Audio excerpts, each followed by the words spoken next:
بسم اللہ الرحمن الرحیم نحمدہ ونصلی ونسلم علی رسولہ الکریم۔ گزشتہ روز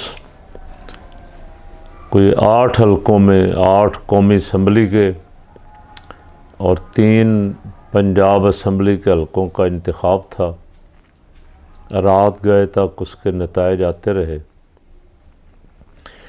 6 سیٹوں پہ تحریک انصاف کے چیئرمین عمران خان اور 2 سیٹوں پہ پیپل پارٹی، اور صوبائی جو پنجاب کی 3 سیٹیں تھیں ان میں سے 2 پہ تحریک انصاف اور 1 پر نون لیگ کی کامیابی کا اعلان ہوا۔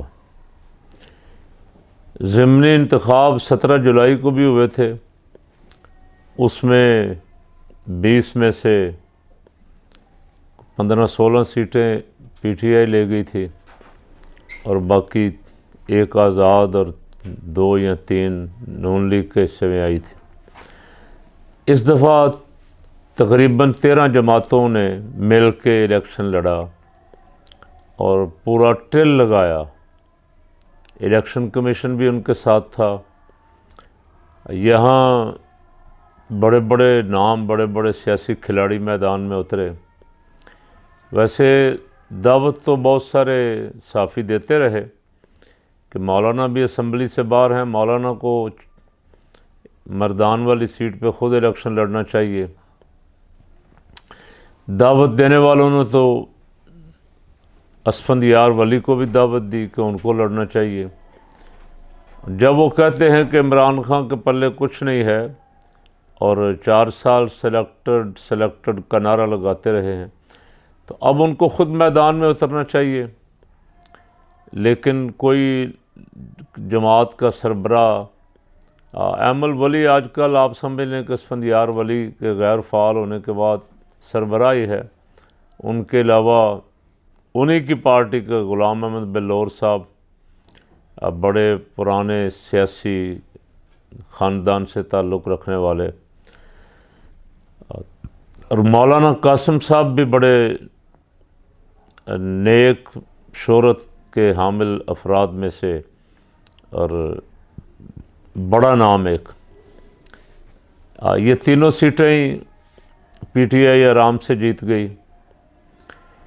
کراچی میں عبدالحکیم بلوچ والی سیٹ پہ پھڈا ہے، پی ٹی آئی شاید عدالت میں بھی اسے چیلنج کرے گی۔ دوسری سیٹ پہ ایم کیو ایم سے مقابلہ تھا، ایم کیو ایم نہیں، پوری P D M plus M Q M, پوری پی ڈی ایم ملا کے مقابلہ تھا اس بندے سے جس نے اسمبلی کی سیٹ رکھنی بھی نہیں ہے۔ وہاں سے ایم کیو ایم بری طرح ہار گئی، اور میں نے بہت پہلے ایک کلپ پڑھا تھا، عرض کیا تھا کہ لگ رہا ہے کہ ایم کیو ایم کا کراچی سے صفایا ہونے جا رہا ہے، ان کی غلط پالیسیوں کی وجہ سے، ان کی لوٹ مار کی وجہ سے، ان کی بتہ خوری کی وجہ سے، ان کے قتل و غارت کی وجہ سے۔ اب مختلف گروپ بنے ہوئے ہیں، لیکن یہ گروپ اب کوشش کریں گے اکٹھا ہونے کی، یا ان کو اکٹھا کرنے کی کوشش کی جائے گی۔ پیپل پارٹی 1 سیٹ یہاں، دوسری سیٹ ملتان میں شاہ محمود قریشی صاحب کی صاحبزادی کو مہر بانو صاحبہ کو کھڑا کیا گیا تھا۔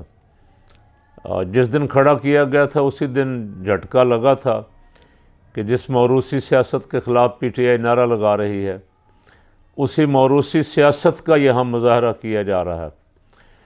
بہت سارے پی ٹی آئی کے کارکن ناراض تھے، اور ان کی ناراضگی جو ہے وہ واضح ہو گئی، نظر آ گئی کہ وہ ناراض تھے کہ اگر ہم نے بھی یہ موروثی سیاست والا رویہ اپنائے رکھا تو ہمارے اور دوسری پارٹیوں کے درمیان کیا فرق ہے۔ وہاں یوسف رضا گیلانی صاحب کے صاحبزادے نے بقول کچھ لوگوں کے کمپین بھی بڑی اچھی کی، مہم بڑی زبردست چلائی، اور وہ 1 سیٹ وہ جیت گئے۔ نون لیگ کا پورے ملک سے قومی اسمبلی کی سیٹوں پہ تو بالکل صفایا ہو گیا۔ عابد شیر علی کو بھیجا گیا تھا لندن سے، اشیر-باد بھی تھی، خیال تھا کہ یہ سیٹ وہ نکال لیں گے، لیکن وہ بھی بہت بری طرح شکست سے دوچار ہوئے۔ نون لیگ کو صرف صوبائی اسمبلی کی 1 سیٹ ملی، شرک پور والی، وہ بھی میرا خیال ہے کہ شاید میاں جلیل احمد شرکپوری صاحب کے ایک جگہ نہ جمنے کی وجہ سے، وہ پہلے نون لیگ کی ٹکٹ پہ کامیاب ہوئے تھے، پھر وہ پی ٹی آئی میں آ گئے، پھر نون لیگ، پھر پی ٹی، اس طرح کر کے ان کا سلسلہ چلتا رہا۔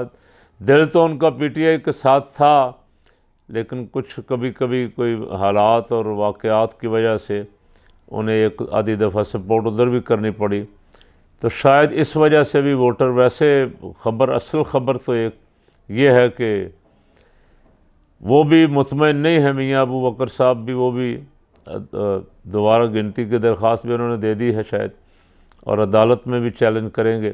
وہاں بھی دھاندلی کے ساتھ ان کو ہرایا گیا۔ اگر وہاں بھی فیئر الیکشن ہوتا تو میاں ابو بکر صاحب آرام کے ساتھ سیٹ نکال جاتے۔ اس الیکشن کے بعد ایک بات تو طے ہو گئی کہ 13 جماعتی اتحاد کی حکومت جو ہے اسے عوام نے مسترد کر دیا۔ اس کے بعد کوئی زیادہ میرا خیال ہے مزاحمت نہیں کرنی چاہیے پی ڈی ایم کو، اگر سیاسی لوگ ہیں تو ان کو رات رزلٹ کے بعد استعفیٰ دے دینا چاہیے تھا اور نئے الیکشن کا اعلان کر دینا چاہیے تھا، اگر سیاسی لوگ ہیں تو۔ اگر وہ بیساکھیوں پہ چلنا چاہتے ہیں، کسی نے بٹھایا ہوا ہم بیٹھے رہیں گے، تو پھر ان کی مرضی ہے، وہ اپنی سیاست کا آہستہ آہستہ ستیہ ناش کر رہے ہیں۔ اگر وہ اس وقت الیکشن کروا دیتے جب عمران خان نے اعلان کیا تھا، تو بہت بہتر پوزیشن میں ہوتی نون لیگ بھی اور باقی جماعتیں بھی۔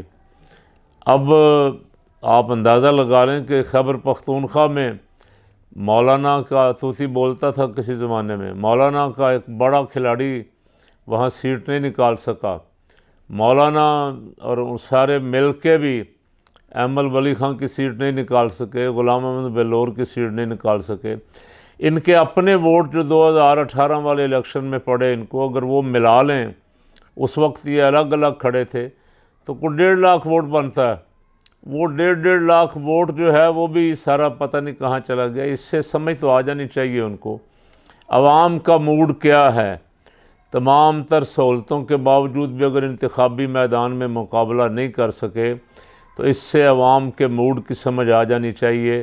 اور میرا خیال ہے ملک کو کسی افراتفری کا شکار کیے بغیر جتنی جلدی ہو سکے پی ڈی ایم کی حکومت کو، امپورٹڈ کو چاہیے کہ وہ مل بیٹھ کے طے کر لیں، الیکشن کی ڈیٹ طے کر لیں اور نئے الیکشن اناؤنس کر دیں۔ شاید ان کی اس اپنے اصول سے ہی کچھ لوگ تھوڑے بہت پھر مائل ہو جائیں ان کی طرف کہ یار انہوں نے خود الیکشن کا چیلنج کیا ہے، خود الیکشن میں آ گئے ہیں، خود ڈیٹ دے دی، اور اگر نکالے گئے اور کسی اور نے الیکشن کا اعلان کیا اور انہوں نے مجبوراً اس کو مانا، تو اس الیکشن سے 17 جولائی والے الیکشن سے بھی بہت بری حالت ہو جائے گی۔ ایک بات۔ دوسری بات، گزشتہ روز حویلیاں میں عید میلاد النبی صلی اللہ علیہ وسلم کا جلوس تھا تحریک لبیک کا۔ کنفرم معلومات ابھی تک میرے پاس نہیں ہیں، لیکن اتنی خبر ملی کہ وہاں کچھ شیلنگ ہوئی، گولی چلائی گئی اور پولیس کی طرف سے، اور اس سے ایک جوان شہید ہوا ہے۔ ایک ہوا ہے یا 3 ہوئے ہیں یا 4، یہ بھی صحیح خبر نہیں ہے، لیکن ایک کا جنازہ میں نے سوشل میڈیا پہ دیکھا، یہاں مرکز میں جنازہ سعد رضوی صاحب پڑھا رہے تھے۔ تو اس واقعے کی جتنی مذمت کی جائے کم ہے۔